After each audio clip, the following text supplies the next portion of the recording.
Well, back to Venezuela, and with me is Asa Cusack from the LSE Latin America and Caribbean Centre, and joining me from Baltimore is Steve Hanke, one of the world's leading experts on hyperinflation, who advised Venezuela's former president, Rafael Caldera. Well, let's stay with you there in the United States, well, you know more than most about the way the Venezuelan economy works. What is going so badly wrong? Well, the main thing that's going wrong is that the government spends money and its sources of finance have essentially dried up. The tax base has dried up. PDVSA, the oil company, is not generating profits but losses. The international bond market is cut off from them. The domestic bond market is cut off from them. So to finance the expenditures, they go to the central bank and they say, we've got some wonderful bonds we're going to sell you. And the governor says, yes, I agree. And he turns on the printing press to pay for them. And as the money supply goes up, so does the inflation. It's the only country in the world suffering from hyperinflation right now, which means that the monthly rate of inflation exceeds 50% per month. I'm measuring, by the way, the annual rate, and to show you what a failure this cosmetic change of lopping 5 zeros off the bolivar has been. Inflation yesterday was 61,500%. Today, it's 65,500%. So it hasn't done exactly what the government advertised it. OK. Well, Asa Cusack, as you're hearing there, and I know nodding along with there, we have not just an economic problem, but a political problem as well, and mass immigration taking place as well. Any way out of this is going to involve some extreme economic pain. Yeah, I think so. And that's the real issue behind all this, that there's no normal democratic way out of the situation.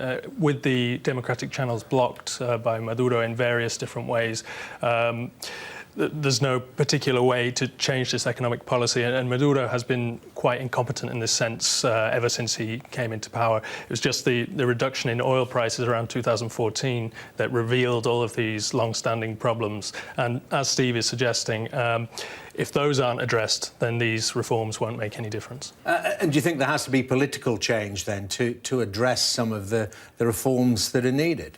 I think so, but really it's not about me, it's about the Venezuelan people. Indeed. And to be honest, as somebody who was relatively supportive of the Chavez government when it first came into power, I think a lot of people like me lost that kind of support for the government when Maduro came in and became quite openly anti-democratic in various different ways, blocking a fair election.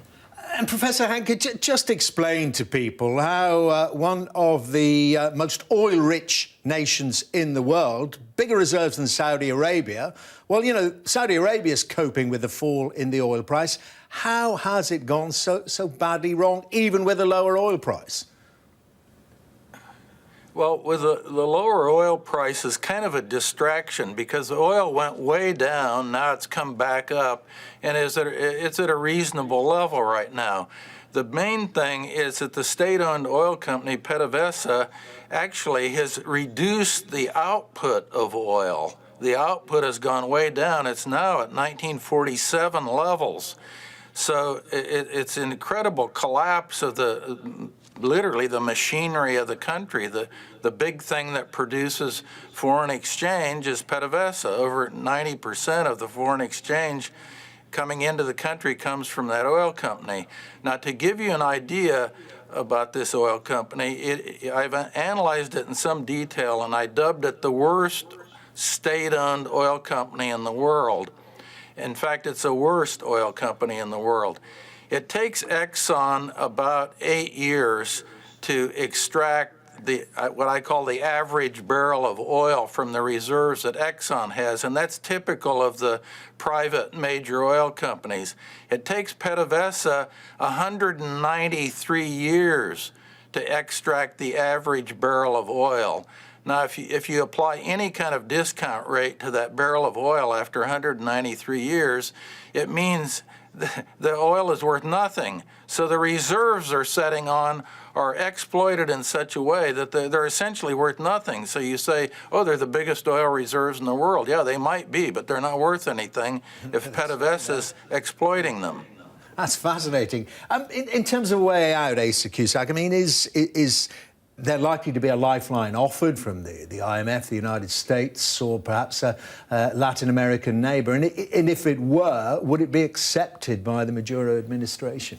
Well, it's a good question. I mean, in recent times, the go-to countries for Venezuela would have been China and Russia, but I think even those countries are losing faith in this government's ability to carry on for much longer. There are sanctions in place, thanks to the Trump government, which prevent a lot of financial transactions involving the US. So it's very hard for Venezuela to seek new funding from abroad in general. And they are really running out of ways to finance themselves. Between the production, various types of corruption that are draining resources from the country. So at the moment, there is no clear way out of the situation. So how do you see it developing in terms of the social side of things? If it continues, presumably there's going to be increasing social unrest. We've already seen at least a couple of assassination attempts. Well, precisely. I think because those democratic channels are blocked, people are resorting to kind of desperate measures. There was an attempt last year, then there was the more recent one with the drone attack only a couple of weeks ago. So really, what I would like to see personally is a kind of engagement with the Maduro government, possibly with another kind of friendly government, such as the Mexico government now in place under López Obrador, a left-wing president.